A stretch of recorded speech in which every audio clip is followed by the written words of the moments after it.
One could argue that there has truly never been anything like Facebook.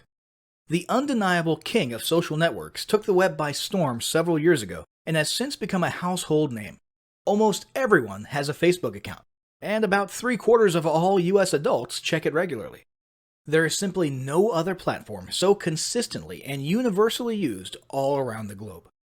For many businesses and organizations, their Facebook presence has replaced their actual website, at least in importance, because more people are likely to interact and receive updates there. Is there a blackout in your city or an emergency in your local area? There's a good chance that the power company or news agencies will be posting updates on Facebook more quickly and consistently than on their own websites. Why?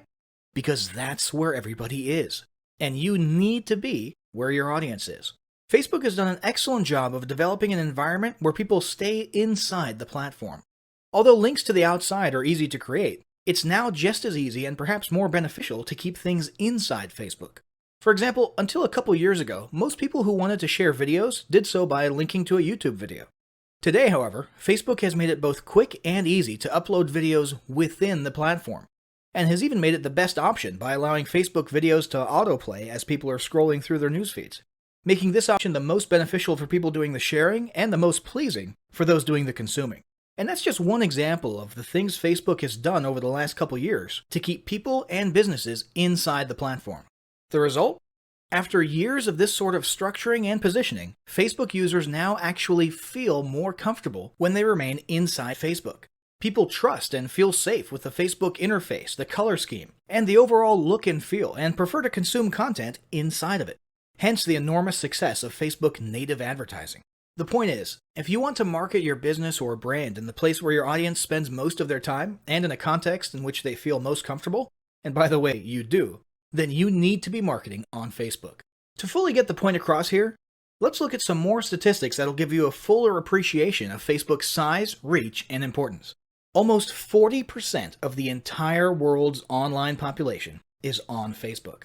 Of the remainder who don't use Facebook, half of them live with someone who does. There are currently almost 1.8 billion monthly active users, and that's growing by 500,000 new users per day. Almost 1.2 billion daily logins occur, and 6 new profiles are created every second. More than 1 million hours of video viewing takes place on Facebook. Over 250 billion images have been uploaded, which boils down to about 350 million images per day. And just in case you were wondering about the level of engagement, Facebook users generate 4 million likes, 510,000 comments, and 293,000 status updates per minute. With a growing and engaged user base like that, it's no wonder more than 40% of marketers report that Facebook is a critical part of their business. The question is, how do you make it work for you? Now, a quick note on paid versus organic Facebook marketing. Ideally, a solid Facebook marketing strategy should include a solid mix of both of these. Organic marketing is an excellent and critical way to provide content and value, keep your audience engaged, gain brand exposure, grow loyal followers, and establish rapport. Paid ads are a great way to boost those efforts as well as to accomplish a variety of off-Facebook goals, such as website visitors, lead generation, and sales. Facebook's masterfully established native ad style has made paid ads even more effective than anyone could have imagined. That said, this guide will focus almost exclusively on organic marketing methods. If you're interested in how to get started with paid Facebook advertising, definitely check out our other guide on that topic. And now, without further ado, let's move on to the first step of any Facebook marketing endeavor: establishing goals.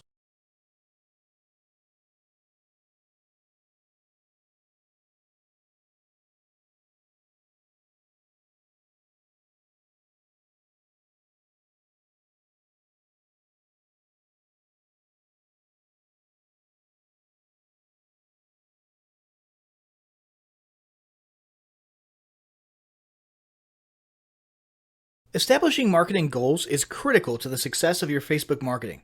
Countless entrepreneurs and businesses have set up a Facebook presence, made a few posts, and then let it sit untouched for months or even years. This is usually due to a lack or absence of goals. So before you even begin establishing any sort of Facebook presence or strategy, you need to establish clear marketing goals. Your goals should be specific, measurable, and attainable. They can be long-term, short-term, or a mix of both. Deadlines and milestones can be helpful as well. Let me give you an example. I want to increase my social following would be an example of a bad goal that will likely result in your marketing efforts petering out after a while, because there's no specifics or milestones. On the other hand, I want to gain 1,000 likes by Christmas is an example of a good goal. It's specific, measurable, and certainly attainable. Below are some examples of the various goal categories you might be interested in for your business. First up, there's traffic to website, which usually means sales, leads, or content marketing. Probably one of the most popular goals of Facebook marketing is to funnel your Facebook traffic back to your own web properties. After all, most businesses don't do business on Facebook. You're leveraging Facebook to obtain traffic and convert that traffic into brand followers, leads, prospects, and customers. So maybe your goal is to get people to a landing page with a free offer where they can subscribe to your list and become a lead. Maybe they're being sent to a sales page or an e-commerce store. Maybe you just want to do some content marketing and send them to your blog. Whatever the case, the end goal for a lot of businesses will likely be bringing Facebook traffic away from Facebook and over to their own web properties. Next, let's look at the social following goal, which we also refer to as Facebook as autoresponder. In this goal category, your aim is to build a large number of followers. This usually means likes in the case of a business or brand page, or it could mean friends if you're focusing on your personal profile. The reason we also refer to this as Facebook as autoresponder is because the main sought-after benefit here is to increase the number of people who will see your posts in their newsfeed. In this sense, your Facebook posts become similar to sending out email broadcasts via your autoresponder. It should be noted that Facebook has recently adjusted its algorithms in such a way that people tend to see less posts from businesses they've liked. This means a much smaller percentage of your followers will actually see your posts in their news feeds today than did in the past. Still, if you grow a large enough community, this can still be very beneficial, and if your content is engaging enough to get a lot of traction in the form of likes, comments, and shares, you can significantly increase the range of your organic reach into people's news feeds. Next, there's passive presence. Some businesses might have purely passive goals. Simply being present and discoverable inside of Facebook is a benefit that has wider appeal and greater utility than you may think. In many cases, a company's Facebook presence might supersede or even totally replace what was once the role of a website. Your business's phone number, address, directions, hours of operation, mission statement, and so on can now all be found on a Facebook page. And depending on your audience, that might be where most people seek you out, rather than your website. The ease of posting announcements, updates, photos, and other content without relying on a web developer or having to use a web-building platform also makes Facebook pages an attractive alternative to the traditional website model. This same approach can also be used for events, communities, and brands. Next, let's talk about brand awareness. Another goal that's less thought about might be spreading brand awareness and recognition. If you're just starting out, there's a good chance your brand might be in need of a jump start. If nobody's ever heard of you, a great way to increase recognition is to simply create and share unique, helpful, or entertaining content and get your name, logo, and overall brand identity in front of as many eyeballs as possible, as many times as possible. If this is your goal, you want to avoid being salesy in the beginning. Ensure you're focused almost entirely on posting helpful, relevant, or entertaining content. Next, there's expanding existing audiences. If you've already got an audience, your goal might be to make it bigger.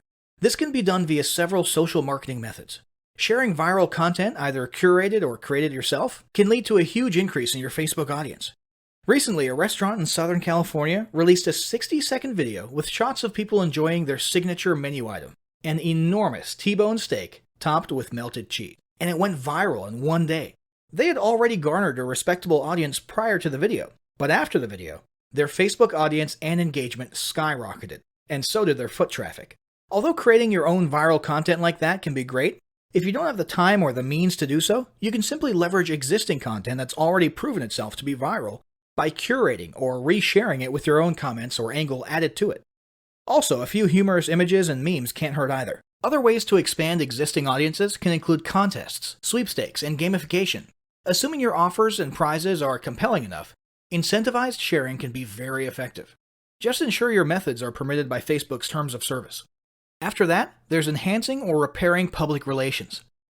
Do you want to set your company apart in the public eye? Do you want to associate your brand with feelings of goodwill and community involvement? Did you accidentally spill a ton of crude oil into the Gulf of Mexico and kill a bunch of fish? If any of these apply to you, then enhancing or repairing your public relations could certainly be a good Facebook marketing goal for your business. You can bet that when a certain major energy giant had an oil spill on its hands a few years ago and became public enemy number one, they went into PR repair overdrive. They were literally hated by almost everybody, and their business could easily have disappeared off the face of the earth. But instead, they handled it masterfully and began pouring millions, if not billions of dollars into massive PR campaigns to improve their image and highlight their commitment not only to fixing the mess, but to the environment in general. This PR campaign lasted years, was very effective, and you can bet they leveraged social media platforms like Facebook as well. But it doesn't take a humiliating public catastrophe to make PR enhancement a good idea. This is a goal that any business can engage in. Non-sales related campaigns can include photos or videos that foster positive values and goodwill, or even involvement in social movements or noble causes. A quick note about the social movements: be careful not to alienate half of your prospects. Although you may be super passionate about something and it may seem like it's worth putting your company out there in association with a certain cause, there's a good chance that a month later when you sit down to do your bookkeeping, you're going to regret it. So just be careful how you go about that. Here's some more ideas. Did your business recently donate to a charity? Build a school in a third world country? Serve food at a local pantry? These are all things to post about for the sake of PR. These don't necessarily need to be about things that your business participated in. They can be content about general things like a heartwarming video about helping the poor or caring for the elderly. Special holidays like Christmas, Thanksgiving, or Mother's Day also present opportunities to leverage emotions, foster goodwill, and enhance your PR. Finally, there's market research. A hugely beneficial goal of Facebook marketing is market research. If you're just starting your business or going down a new path, Facebook can be an excellent place to learn more about your audience and your market. This can be done in a structured way with things like surveys and questionnaires, or in a less structured way by simply engaging with your audience, commenting, asking questions, and so on. Also, lurking or conversing in Facebook groups related to your industry can teach you a ton about what your customers want and who they are. Beyond that, you can monitor your competitors' pages and groups to see what their customers like and what they're complaining about, so you can adjust your business accordingly. Creating your own group and engaging within it is another great way to get a constant stream of market data and audience data flowing into your business. Ultimately, your goal should be to come up with one or two ideal customer avatars that you can then base your marketing and product development on. All the goals you've learned about in this section require some sort of presence on Facebook. Your Facebook presence can take various forms, and that's what we'll discuss next.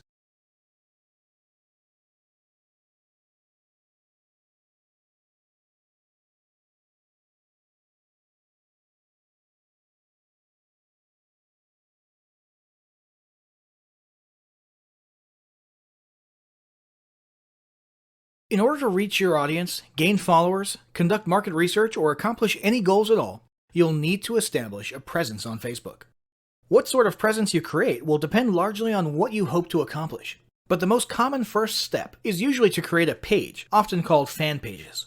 There are several types of pages to create. These include local business or place, company, organization, or institution, brand or product, artist, band, or public figure, entertainment, and cause or community. Pages are different from profiles for a few important reasons. Your profile is traditionally meant for connecting with friends and family and not for business. Your page, on the other hand, is geared towards raising brand awareness or promoting your business or cause. With pages, you can run paid advertisements, create special offers, analyze data and reports, gain likes and followers, and much more. Pages should be understood as a social avenue for you to build your relationships with prospects, customers, and clients. Finally, business pages are kept completely separate from your personal profile and bear no public connection to you unless you choose to reveal such a connection. Let's talk about building your pages. When you first start the page creation process, and you can simply go to facebook.com/pages/create, you'll be prompted to choose one of the page types listed above. This should be relatively obvious. There is some disagreement about whether online businesses should choose company/organization or brand/product. In most cases, for online businesses, it's the latter, but it entirely depends on your business. It won't make a huge difference in your page functionality though, so don't agonize over the decision too much. Once you've chosen a page type, you'll have a drop-down menu where you'll need to choose an industry or category. If you're unsure which category applies best, don't worry, you can change it later. Then you'll be asked to input a business or product name and hit submit. When you first arrive at your new page, it'll be a little barren, but Facebook has made it very easy to start fleshing it out. The first thing you'll want to do is write a short description of what your page is about. Facebook only allows 155 characters, so you'll want to not only get the main points in just a couple sentences, but you'll also want to make sure you include any critical keywords that you want to be found for when people do searches. Keep in mind, SEO is still important for Facebook, both for its internal search as well as your Facebook page ranking in search engines like Google. Consider using Google's Keyword Planner tool to determine the best exact keywords to use in your description. Speaking of being findable, you'll also want to assign a unique username to your page. What this does is create an easy-to-remember unique URL for your page, so you don't have a long, impersonal, alphanumeric URL. In the end, you should end up with something along the lines of facebook.com/yourbusinessname.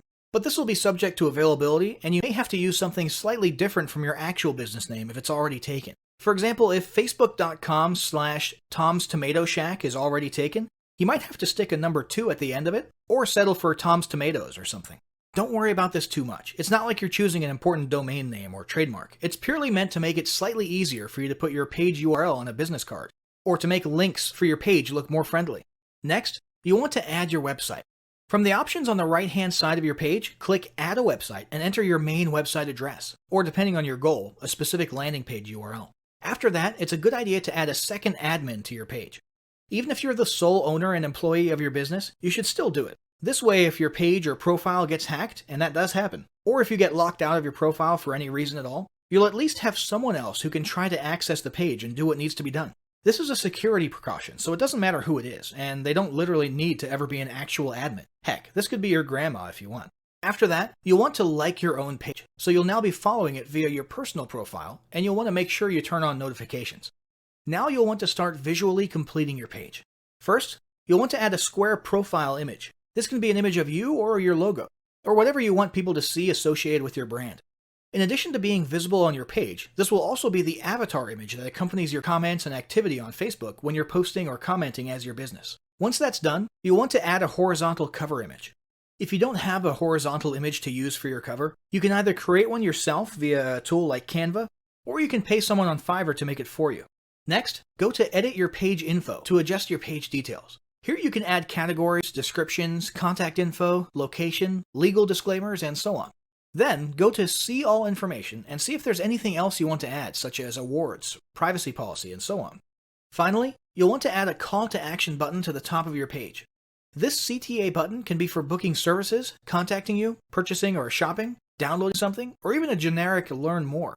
After choosing one of these categories, you'll have a choice of more specific CTA wordings to select from. Once your page is ready and looking the way you want it, you'll have an opportunity to start inviting friends to like the page or to start posting content to the page timeline. Now let's talk about another type of presence: groups.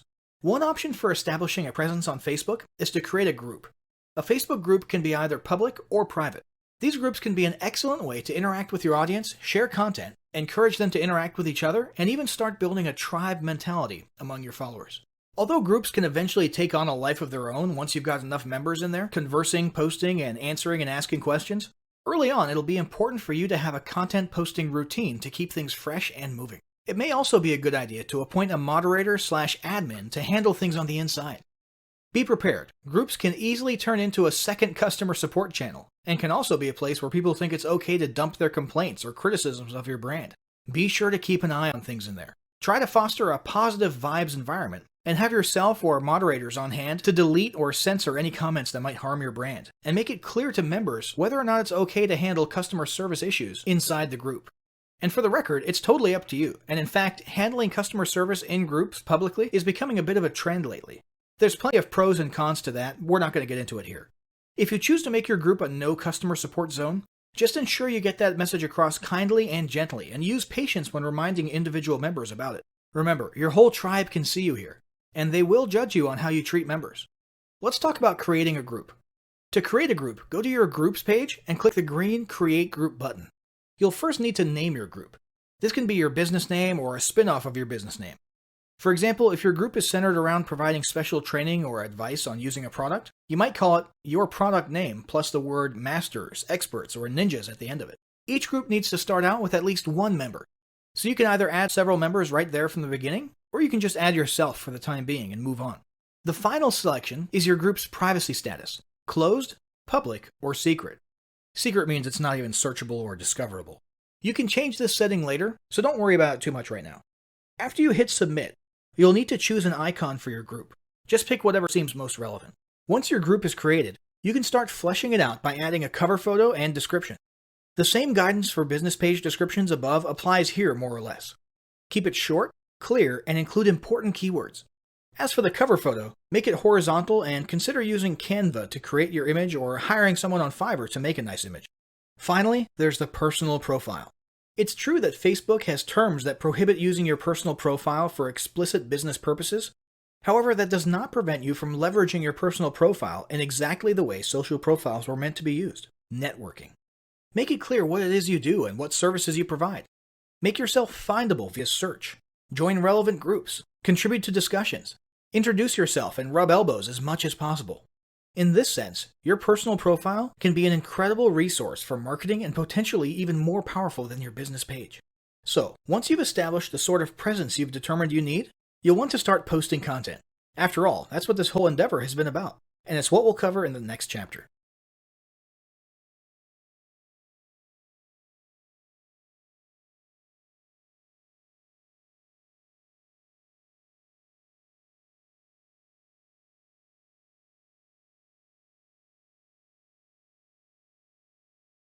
Now that you've got your presence established, it's time to start cranking out some quality organic marketing content. Let's look at some of the types of content you can create, curate, and leverage in your Facebook marketing. First, let's talk about basic posts. So much emphasis has been placed on visual media like photos, memes, and videos in recent years that many people have forgotten the power of good old-fashioned text. A basic textual post can accomplish a lot, and in fact, can actually stand out a lot in today's news feeds that are often filled with non-stop cliché viral images and videos. A standard textual post can be an excellent pattern interrupt in these cases. A textual post, whether it be from your personal profile, a business page, or a group, can be about anything you want. It might be a piece of content in and of itself, like an informative blog post. It could be a link back to some other content elsewhere, such as your blog or website or your YouTube channel. Other great ideas for content are questions, stories, and jokes. These can be great for boosting engagement and getting conversations started. A newer feature worth mentioning is the ability to make your textual posts appear as bold text on a large colored background. This is an awesome attention-grabbing feature that's definitely worth trying for short messages. There's only room for 2 or 3 sentences. Finally, a poll is a great way to boost engagement in your textual posts as well. Asking questions is already something that boosts engagement, and people love voting on things. So naturally, when you pair the two together, you're likely to get some great social traction. Here's a quick hint. For polls, always say something like, "Tell us why" in the comments below, so people can talk about their opinions and get some conversations and extra engagement going. Next up, there's image posts and memes. It's been almost a decade, and we're still seeing images of Boromir from Lord of the Rings looking at us in our news feeds, and telling us about how one does not simply this, or one does not simply that. Why? Because it gets people's attention, gets your point across, and usually still results in a few likes, shares, or comments. Whether it's Sean Bean as Boromir saying one does not simply run Facebook ads without using a tracking pixel, or the Dos Equis guy sipping on a beer and saying, "I don't usually try to lose 5 pounds in 1 week, but when I do, I use high-intensity interval training." The fact is, memes work, in almost any niche. In fact, it's precisely their goofy and ironic application to unexpected niches that causes them to be so funny and get a rise out of people. So it's settled. If you can find a few minutes per week to make a funny meme for your niche, it's definitely worth your time. But it's not just about memes. Other types of images can be beneficial as well. If you're working an authority angle, try posting images of you on stage at events. If you're promoting a free report or a free digital offer, you can use an image of the e-cover itself or even a generic stock image that you can find on the cheap at Adobe Stock. Make sure the images are relevant to your offer and audience. So if you're targeting restaurant owners, a smiling business owner standing outside of their restaurant might work. If you're doing a weight loss product, a stock photo of a woman stretching or a man running might be the ticket. If you're selling physical products, use an image of the product itself or of a person using the product. And remember, these are organic posts, not paid ads. So you're not bound by some of Facebook's restrictions like the text-to-image space ratio, and so on. Although there still are some terms of service that apply to all content, so be sure you familiarize yourself with those. Next up, there's videos. The uncontested king of engaging content. This still hasn't changed. In fact, if anything, it's becoming even more of a norm than ever. If you're not using videos in your Facebook marketing, you're missing out big time. While it used to be common to use YouTube for hosting your videos and simply embed or link them on Facebook, In recent years, Facebook has started to beef up their own video hosting functionality. Today, Facebook is giving YouTube a run for its money, and many people are now beginning to lean towards Facebook as their primary video sharing venue.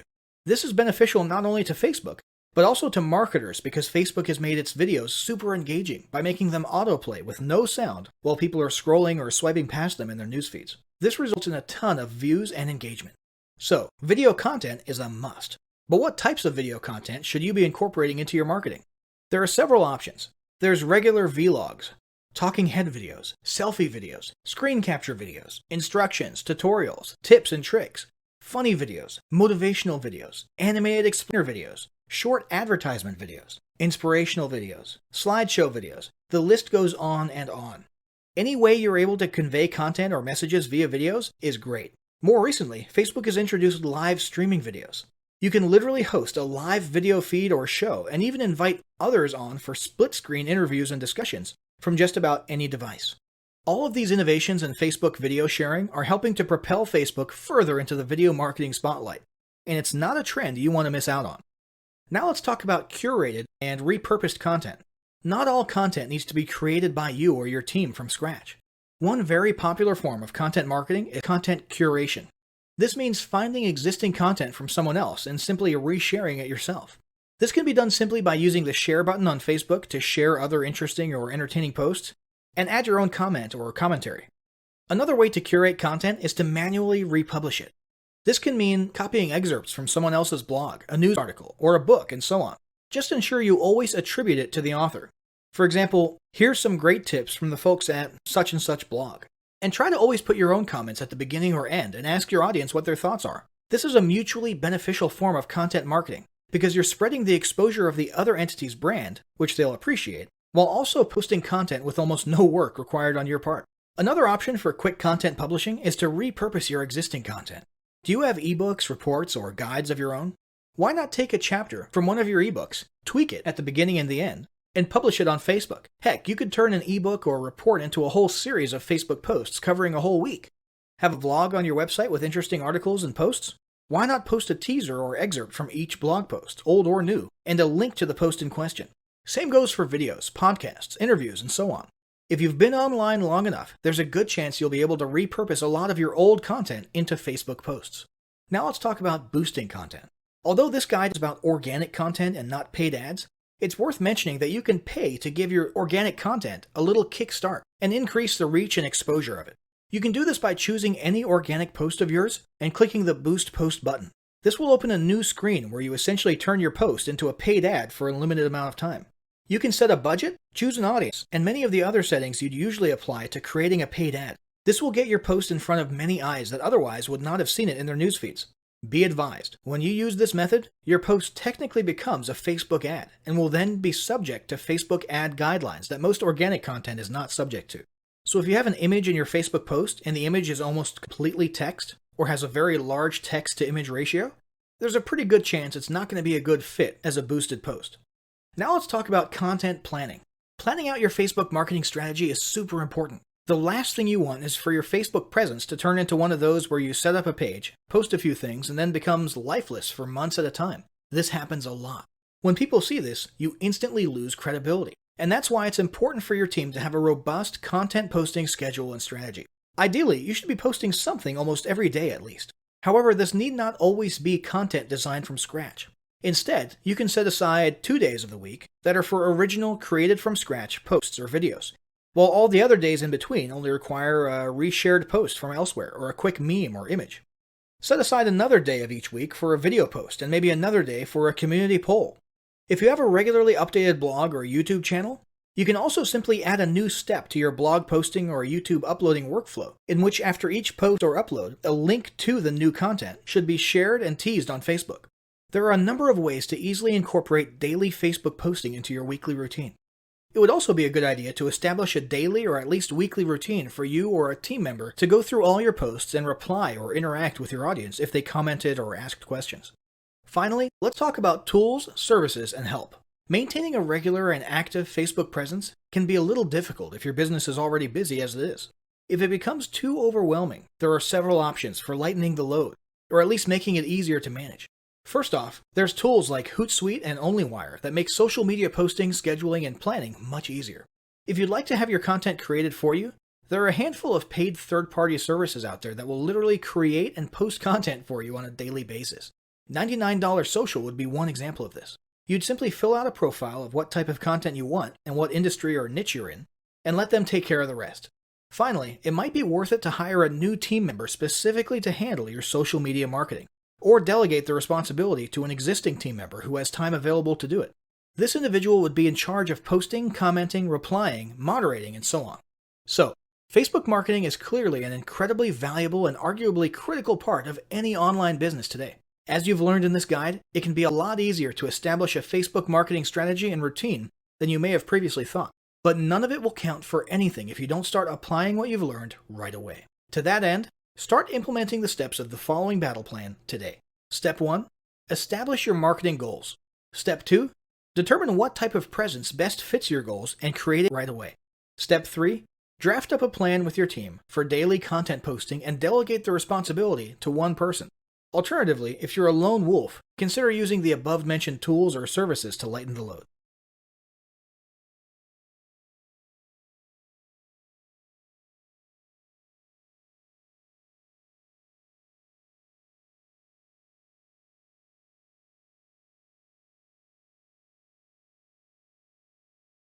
Alright guys, I'm going to give you a quick tutorial on how to rebrand these Viking PLR packs if you so choose. We're going to start with the PowerPoint slides for the videos. So the videos, we've been very careful to make sure that there's no branding or no mention of Viking in the audio. So you can actually continue to use the audio track if you prefer, and simply remove the visual Viking branding. The easiest way to do that is going to be to come to each image. There's 3 Viking images in each slide presentation, and what you'll do is you'll right click, you'll come over here to change picture, choose from a file, and just grab a random image here. Easy as that. You would do the same thing here and here, and if you did want to change the voiceover, all you'd have to do is you would actually have to delete this sound file here. You'd have to insert a new one, which would be here, audio on my PC, and you can grab any audio file that you choose. Once you do grab an audio file, you're going to want to set it to play in background, and all of these settings will default to their appropriate settings with the exception of one. You'll want to uncheck loop until stopped. Okay. Now, since there will be a difference between our audio and your audio in terms of the timing of the various bullet points and everything, you're going to want to rehearse timings if you change the audio. Same thing goes for if you add bullets or any other content to the slideshow. So what you'll want to do is come up here to slideshow, and you'll click rehearse timings, and this is basically what you'll do. You'll just click through as though you're going through an entire PowerPoint presentation. I'm on a 4K monitor, that's why the let me go ahead and turn this off.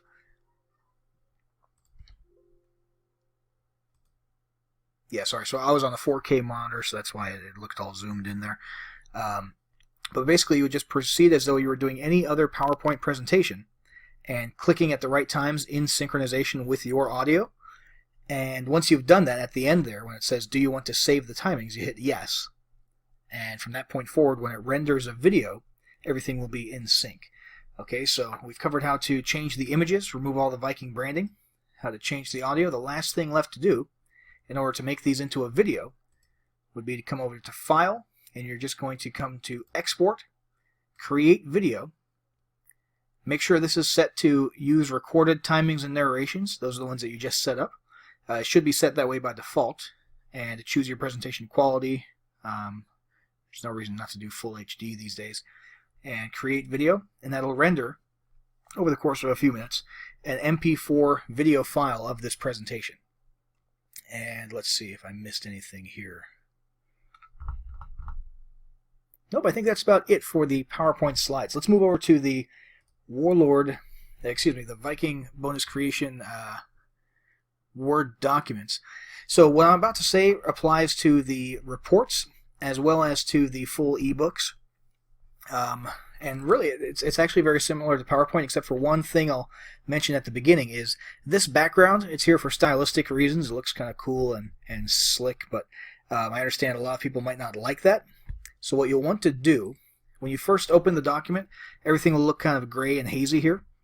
And that's because that background image is actually in the header. And it is, as far as Microsoft Word is concerned, it's layered in front of the text. So step 1 is going to be to double-click in the header area. Step 2, click one more time, and you're actually going to select this background image. Okay, you'll see these little dots up here in the corners and on the sides. That's how you can resize this. If you want to keep this background and you just want to get rid of it temporarily while you edit and change things so you can see a little more clearly, that's all you do. You just drag it to the side, and then remember to drag it back over before you finally render or export your document. And if you want to just delete it, that's fine. Just hit delete and you get rid of that. If you want to switch to a white background, we'll just come over to Design up here, Page Color, change the page color to white, and what you'll see is that Microsoft Word, let me close out of the header mode actually. There we go. Microsoft Word, when you change the background to white, automatically changes the white text to black. Okay. Let's see here. Same rules apply here for changing the picture. Change picture from file. You can choose any picture that you'd like. You would want to go into the footer area. I'm going to go ahead and change the page color back to black. It's worth noting here that in the footer area it does not automatically change this text to black if you change the background to white, so you'll want to come in and manually do that. Just up here under Home, and you can obviously change colors up here. And you're going to want to come in here, obviously remove the Viking branding from this, replace this image, and look for any other references. There shouldn't be any other references to Viking branding with the exception of down here inside of the reports where it actually recommends that your customers or your leads grab the ebook inside of each of the reports. But you can always just do Control F and look for the word Viking, see if there's any other Viking branding that we missed. We made sure not to include any in the actual body of the document in the case of the ebooks. And that is about it for the Word documents, guys. I just want to reiterate, when you distribute this to your audience, it needs to be in PDF format. So you're going to come up here to File, and you're going to save as Adobe PDF. Simple as that. Same thing goes for the PowerPoints. You can only distribute the video files once you export it as an MP4. You cannot distribute the actual presentation slides themselves. Again, unless you upgraded and got the master transferable PLR rights, in which case you can sell PLR rights to these. But if you just got the standard package of our Viking PLR bundles, and you're just distributing these to end users under your own PLR rights, make sure that when you distribute, you're only dealing with PDFs and video files, not with any Word documents or PowerPoint slides. That's about it for the tutorial. Guys, if there's any information here that I didn't cover or that you don't understand about rebranding, feel free to send us a support ticket, and if necessary, we'll go ahead and update this tutorial and re-upload it to the members area. All right, thanks, guys.